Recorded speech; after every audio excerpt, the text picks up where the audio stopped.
Anda kembali bersama Benang Merah. Mas Wawan, kalau dalam sebuah kelompok radikal itu biasanya ada divisi yang mengurusi bagian luar negeri, ada yang bagian kelompok bersenjatanya, ada yang bagian clandestine, atau mereka bergerak di bawah. Nah, kalau urusan membeli senjata ini, kelompok mana atau divisi mana yang biasanya bergerak atau mengurusi ini? Ya, itu termasuk yang clandestine. Karena dia kalau terbuka pasti habis. Karena barang bukti itu jelas ya. Kemudian susah untuk dihancurkan. Paling dia taruh sementara di hutan-hutan, dipendam dulu. Tadi dalam jangka waktu tertentu kan dia rusak juga, yang mengalami kerugian. Maka ini susah untuk menghancurkan jejaknya. Dan mereka tentu ekstra hati-hati dan hanya orang-orang terpercaya saja yang mereka yakini bahwa dia ini tidak berkhianat. Dia juga takut jebakan bahwa ini ternyata aparat yang jebak, gitu dia takut. Di samping itu ada kode tertentu pada saat penyerahan, beras pas. Jadi pada waktu penyerahan maupun pembayaran itu ada juga yang transfer, tapi transfer ini kan riskan karena bisa dilacak gitu. Banyak kan mereka cash and carry atau beras pas dengan syarat memang dia yakin. Sebab banyak juga terjadi di tengah batal setelah dia melakukan cashing itu, ternyata orangnya mencurigakan, kabur dia, nggak jadi. Meskipun berapapun dia bayar, dia nggak yakin.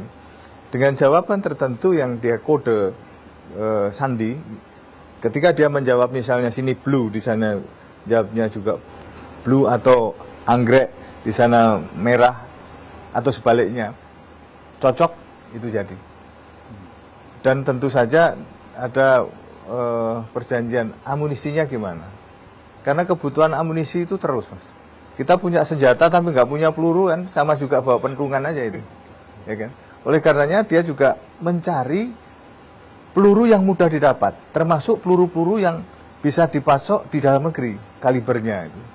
Ada yang 2,2. Nah, itu biasanya mereka peroleh dari mana itu? Ada yang nakal lah gitu ya. Ada oknum yang nakal yang itu ada. Kalau dulu pemberontakan di Aceh, mereka kebanyakan ya ini, ada di Filipina Selatan itu ada sersan penjaga gudang yang suka dia jual gitu.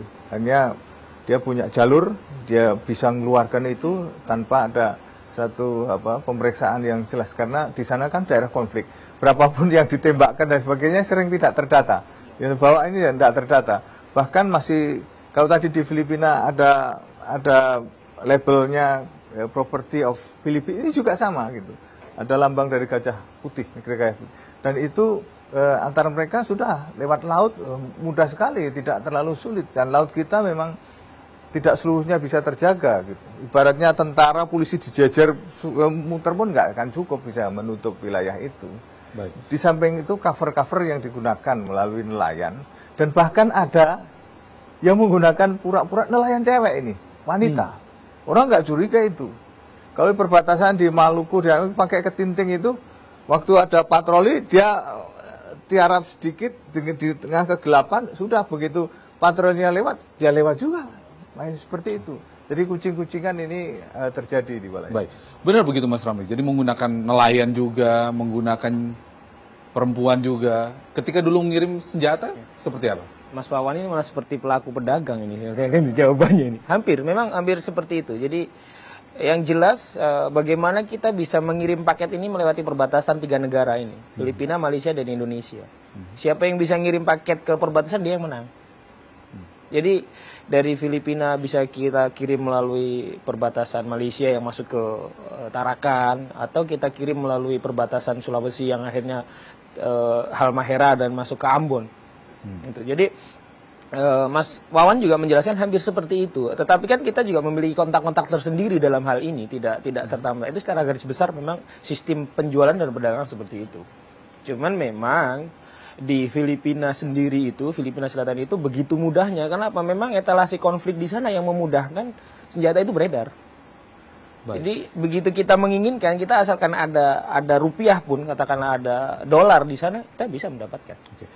Pak Ali, dulu ketika konflik Poso Ambon, Anda dan teman-teman ketika hendak memesan senjata itu, siapa orang pertama yang Anda hubungi?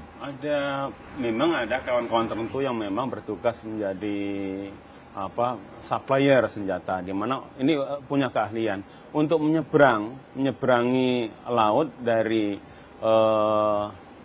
Tinakareng sampai ke provinsi Saranggani, itu mempertaruhkan nyawa. 3 meter ombak, 4 meter ombak dilalui dengan membawa sampan, dengan membawa perahu kecil yang bersayap bambu, dan itu cukup berisiko.